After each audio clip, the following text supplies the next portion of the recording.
Did CJ give you any grief about getting his 50 in 13 seconds quicker than you got yours?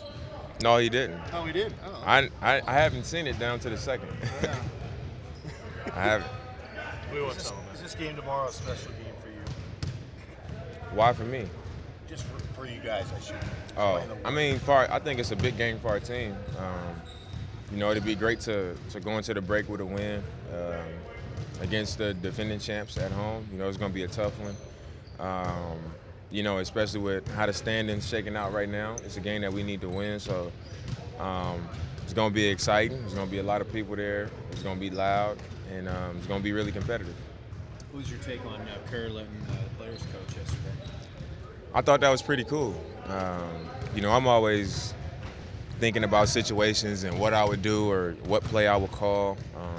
Coach Stotts lets me call a lot of the plays throughout the game anyway. And I'm just always trying to figure out coverages and who's hot, what we should go to, what we could do to take advantage of the other team. So my mind has already began to work that way since last year and the year before. And today, during practice, we did some scrimmaging and down the stretch, he let us call the plays in the huddle. So the first time I was a little bit froze trying to think of what I wanted to draw up, and then warmed up to it, drew up a few plays, and I think it's pretty cool for coaches to challenge players mentally like that. Has Terry ever let you take over a huddle during a game, during a timeout? I mean, usually I say everything I need to say in the huddle before he gets there. So when he comes, he can have the stage, I guess. But my teammates will tell you, when I come to the huddle, everybody sit down, I get everybody's attention, I say what I need to say based off what I see on the floor, because coach isn't out there. So I say all my stuff, and then I let him do his job. Like what you did today in practice, have you done that before? Drawing up plays and stuff? I've done it a few times. The times I did it, it wasn't like he was just telling us to do it. Today was the first time. It was all right, timeout white. Y'all call the play. Y'all draw up what y'all want. And they handed me the clipboard, and I was just like, okay, cool. Let's draw something up. Use of scrimmage? Yeah. Besides you, though, who would you select as maybe a head coach to a point? To draw something up? Yeah. I'd probably pick E.T. Didn't he run some stuff at FanFest? E.T.? Yeah, I think he ran some I think he did. He just got a basketball mind. It's a thinking man's game, and he's somebody was drawing up a play today, and he was like, well, we should just do this, just kind of just standing in the back of the huddle. He felt like we should do something else, and he just brought it up, and that's what we ended up doing. So. Yeah, I think you had mentioned that E.T. was calling plays that were making you run around a bit more. I think at an interview with Joe was talking about FanFest. Do you like that when other guys kind of take that responsibility too? Yeah, I like being off the ball. A lot of times I take the responsibility of, like I said, play calling and managing and controlling the game. But it's a lot easier and a lot, I feel fresher when I'm just off the ball. I just run down the court and I turn around and somebody else is calling the play. Just not having all the control sometimes is helpful. Is this Warriors team any different from the one a year ago?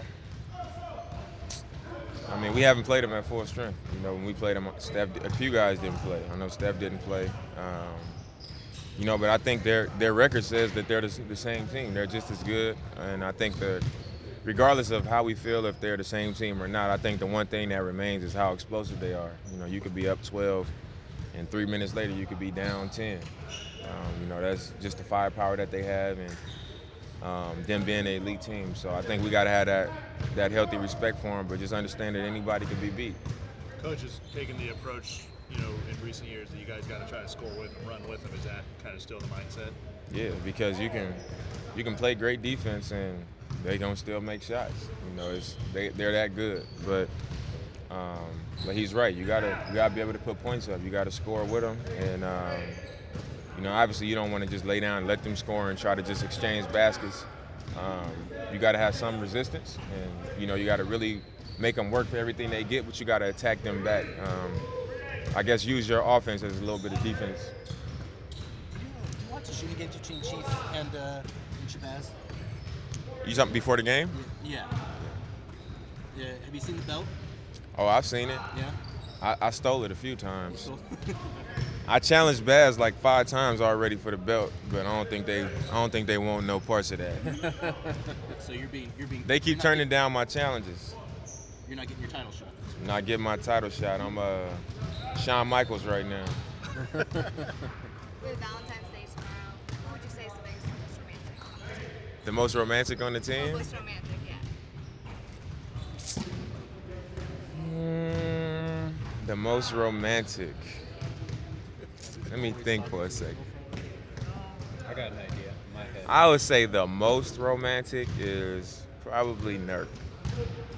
Nurk or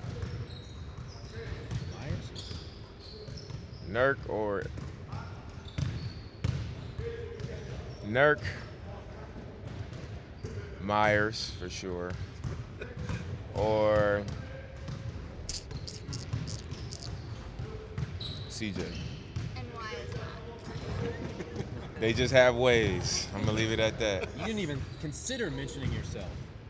Because I'm the one answering the question, so I'm removing myself. Okay. That's like Okay. It's like you're voting for All-Stars as a coach. I'm always romantic, you know?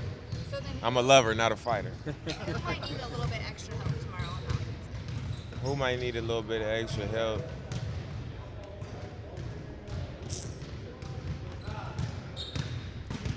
I think I'd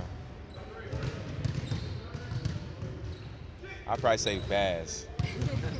Because Baz just don't care. He just always messing around and joking about everything. So he might need some help. Like, man, you gotta be calm down. You know what I'm saying? Take it easy a little bit. But I think Baz needs some help. Okay, last BJ question. Have you ever experienced a Valentine's Day fail? Maybe like middle school, elementary school, a memory you've got of Valentine's Day? Oh yeah.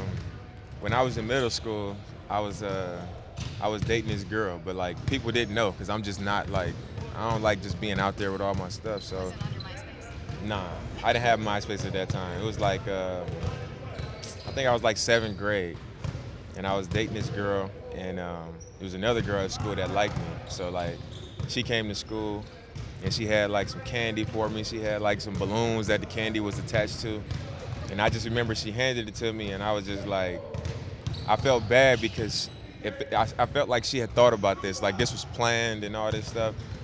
And she didn't know that another girl was already my girlfriend. So it was like, thanks, but no thanks. You know what I'm saying? Like, I felt bad. So I thought that was a pretty big fail. Did you carry around the balloons all day? I couldn't do that. That would have started a fight or something. I mean, young girls are sensitive, you know?